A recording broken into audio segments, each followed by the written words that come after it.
Real estate investing is sold like a dream. Passive income, appreciation, and early retirement. But here is the brutal truth. I've been investing for over 30 years, and I bought over 10,000 properties, and I've made every single mistake. I've seen deals that look great on paper, but they never work. And I've seen real estate investors buy with no plan, and of course they have no way out. And the worst part, most people never hear about these things because no one talks about the downside. Well, I will. This isn't a highlight reel.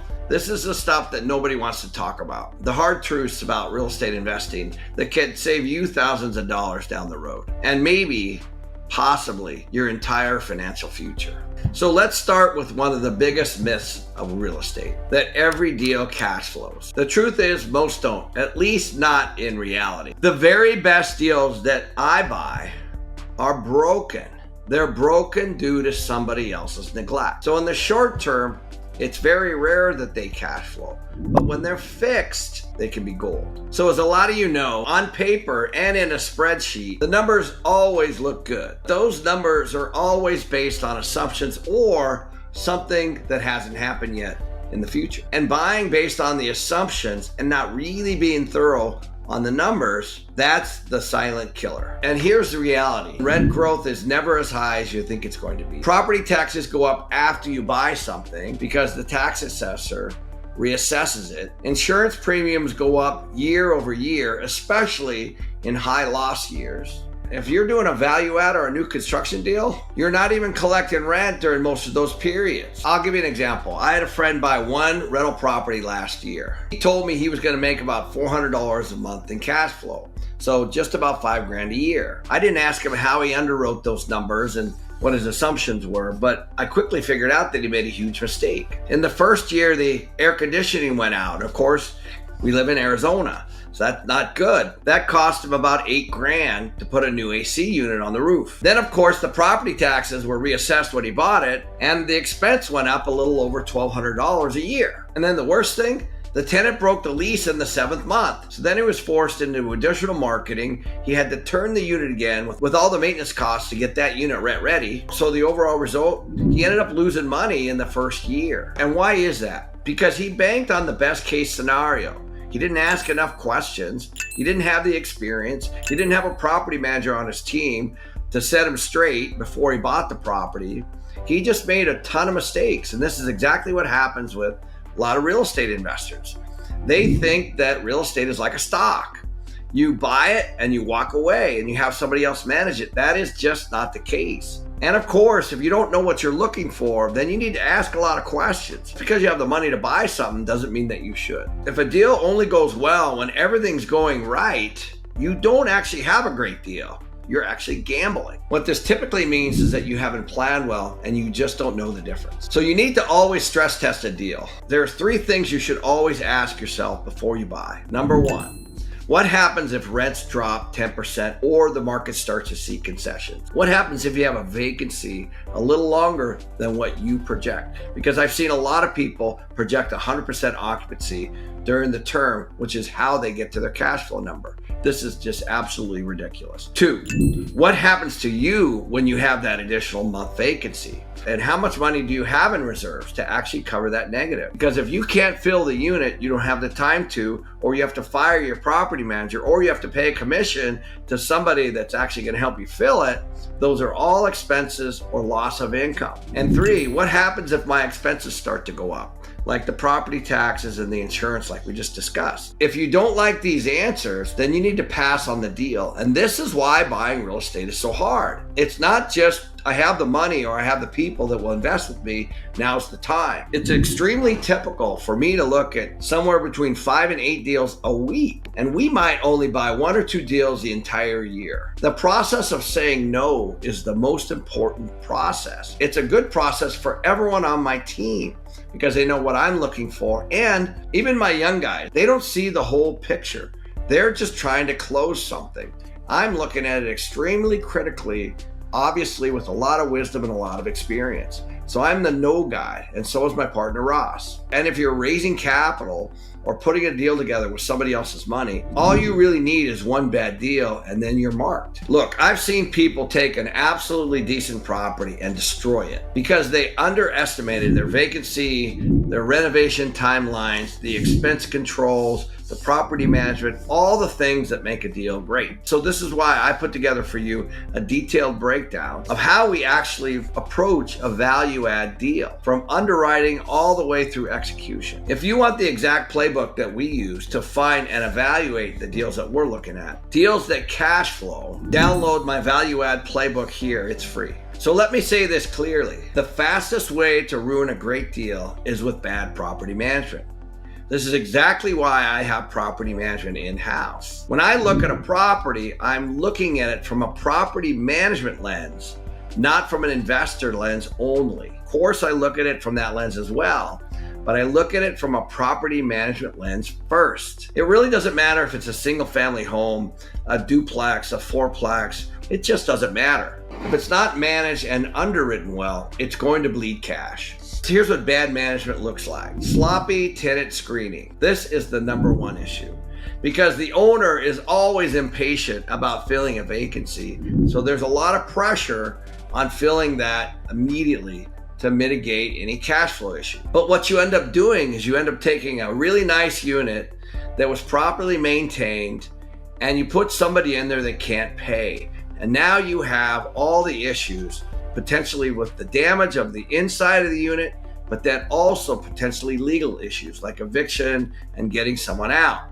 All, of course, at the same time when there's no income coming in, but it's occupied, so you can't even rent it during that period of time. And another very important issue is that when you have a bad tenant in a property, it affects the other good tenants that are living in the same. Gold is near all-time highs, but appreciation isn't the only way to benefit. Monetary Metals, you could potentially earn a yield on your gold, paid in physical gold, without selling it. Here's how it works. When you lease your gold through their platform, pre-qualified companies pay to use it under strict guidelines, like renting out real estate but with gold. Instead of paying to store your metal, you may earn up to 4% annually in gold. You stay in control and you can choose which leases to participate in. Monetary Metals handles the due diligence, lease terms, and all the administration. Thousands of investors use this approach to grow their gold, not just sit on it. Visit monetary-metals.com/Ken to learn more. Leasing gold involves risk and returns are not guaranteed. This is not an offer to buy or sell securities. Please review all risk disclosures at monetary-metals.com. Visit monetary-metals.com/Ken to learn more. Property. The second one is not returning maintenance calls. Now, this should seem rather obvious, but put yourself in their position. Let's say a toilet that's clogged and you continually call the property management company and no one's coming and there's no feedback and there's no communication. You just get frustrated. And what do? You leave at the end of your lease. That's what most people do. Attentive maintenance is extremely important for what we call resident retention, because once you have a tenant in there that's paying rent, they're your customer, they're actually your cash flow. They are gold. You got to treat them like gold, and you need to be very, very responsive. A third one is not enforcing the lease. Now, this might seem obvious because that's one of the big things that everyone signs when you first move in, but this is a killer. So what's in the lease? It's the number of occupants. It's the number of pets. It's about noise. It's all the things that could potentially go wrong. So just because somebody signs it, you then need to enforce it, or your property manager needs to enforce it. What everyone focuses on, of course, is the rent component, and that's important, don't get me wrong. But there's a whole bunch of rules and regulations inside of the lease that also need to be followed. And this can be extremely disruptive if the rules of the lease are not followed. Of course, you need to make sure that you're complying with the local landlord-tenant laws as well. The worst one, of course, is just when a landlord just completely ignores the property altogether. Now, believe it or not, this does happen. There's plenty of people that invest in real estate and they think they're just like a stock. It's what we call they set it and they forget it. They just expect these things to run themselves. Just like anything, bad management shows up in the numbers. And if you can buy something based on existing numbers, then all you got to do is fix that bad management. And what have you done? You've created a great value for yourself or for your investors just by fixing the bad management. So a long time ago, I took over and managed a 4-unit building. And the owner was self-managing from out of state. They basically were absent completely. There's no way to really manage a property from out of state very well. So when we took over, the rents were way under market because the last thing that they wanted were vacancy. So they just kept the people in place for years. And the tenants were basically running the place. So of course, when we came in, we cleaned house and we brought in professional management. So within 90 days, we had to evict 2 tenants that were not paying timely, were always late and costing the owner all kinds of legal expenses and drama. So we rehabbed those units along with one other vacancy that came up. We were able to rent those 3 units for over $400 per month each. So this increased the cash flow for the owner about $1,200 a month. So what changed? Not the location, not the market, just the management, just hands-on management. So as I like to say, sometimes you don't have a real estate problem, you have a people problem. So here's my advice. If you're not managing the property yourself, interview your manager like you're hiring a CEO. You want to call their clients. You want to speak to them. You want to interview the actual person that's going to be managing your property, not just the owner of the property management company. You want to have a communication line with the actual person that's going to be handling the maintenance and handling the resident issues at your property. You need to walk their other properties. You need to see how they're maintained. You need to talk to some of the tenants and see how they feel about the company that's managing them. And of course, you need to look at the online reviews. And of course, the golden rule is, if you wouldn't live in one of their units, you should not hire them. As I like to say, real estate is a team sport, and the management company is your quarterback. If they fumble, you lose. So here's the truth that nobody thinks about. You don't make money when you buy real estate unless you have a plan of when you're going to exit. Every real estate deal depends on an exit plan. So every single time that I'm going to buy something, I know exactly how long I'm going to hold it, and I know the plan to improve it, and I know exactly when I'm going to exit. And that's before we buy it. And no, selling it someday is not a plan. So there are several ways to get your investment out. Number one is you sell, of course, and then typically you have a tax issue. Or 2, you do a cash out refinance. This is entirely predicated on what's going on with what you've done with the value of the property and of course what the future rates are going to be. So you cannot bank on this each and every time. 3, you do a 1031 exchange into something else. This means that you can roll the sale into another asset. Or 4, you lose it, which is what we're starting to see now. There's a lot of people that have invested in the last few years that raised a lot of money and they're out of cash, and the lenders have taken back some of these assets and they're hitting the market today. So let me give you a real example on a smaller property. A newer investor that I knew bought a short-term rental property, and their entire strategy was Airbnb. And the minute they told me that, I just shook my head. And of course, I want this investor to succeed. It's a single point of failure strategy. And so initially, he was making a lot of money as an Airbnb strategy. And as you guys know, a short-term rental is a very different strategy than a long-term. You have turnover a lot. You have people moving in and out. So you have maintenance costs and you have cleaning costs and you have higher vacancy, but you also have higher nightly rates that hopefully offsets that. And this was going fine until the city passed a short-term rental restriction. They basically said, you cannot do less than a 30-day rental in our city. So that meant that the strategy of doing nightly, 2, 3, 4 nights, 1 week at a time was dead.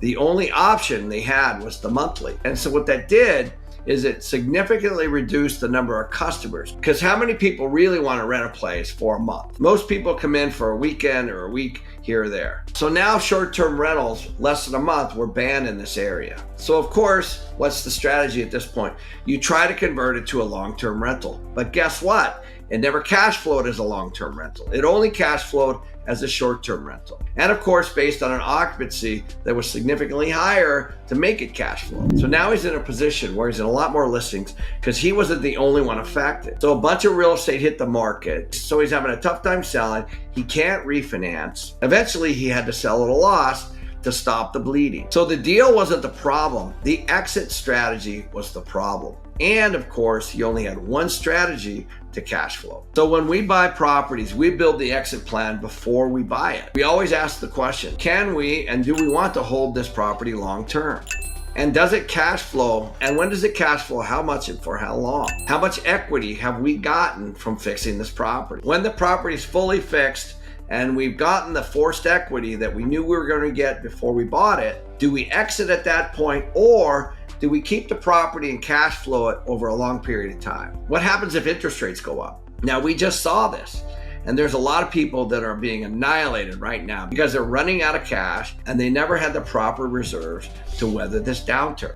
So we own many properties over 10 years. So you can imagine what interest rates have done during that period of time. Sometimes they're up, sometimes they're down. And so if you have a long-term mentality and it cash flows, it doesn't really matter. You just wait for the Fed to do their thing and then you act accordingly based on what the market's doing at the time. What saves you each and every time is good property management, high occupancy, cash flow paying for all the expenses, and waiting for the right time when the market presents itself. What occupancy must we have for this property to cash flow? So I call this the break-even analysis. So you take your expenses plus your debt, and then you just back into your occupancy. What's your occupancy to cover those first two things? In most cases for us, it's in the 60s and the 70s. So said another way, our occupancy on our whole portfolio needs to drop below 70% before we have a problem.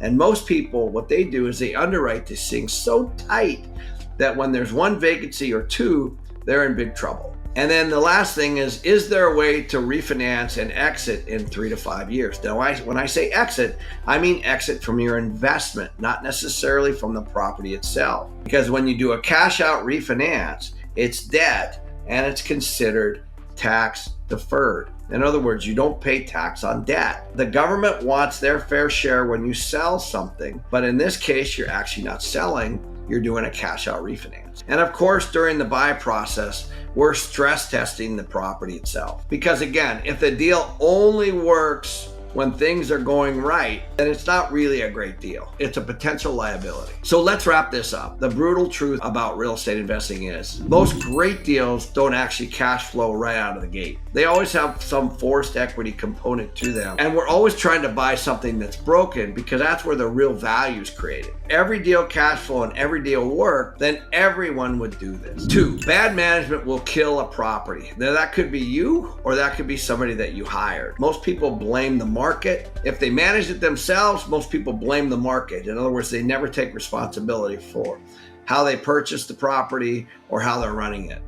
Or if they have somebody that can be their scapegoat, they point to the property manager. But typically, it's an owner issue. And 3, if you don't have an exit plan, you're setting yourself up to lose. You need to know your exit plan before you buy. So real estate works. I've seen it change lives. It's certainly changed my life. But it only works if you treat it like a business. So if you want to succeed in real estate, buy on the fundamentals, not on the emotion. Run the numbers honestly. It's just math. And manage the property like it's a business, not like it's a stock. And always know your exit plan before you get in. You don't need 100 properties. You just need one good one done right. And then of course you just repeat this. One of the most powerful real estate tools is debt. Not the kind that keeps you broke. I'm talking about good debt, not bad debt. This is the kind that makes you rich. So in this next video, I'm going to show you how I use hundreds of millions of dollars of debt to create cash flow and pay almost no tax legally. Click here and I'll walk you through the entire strategy.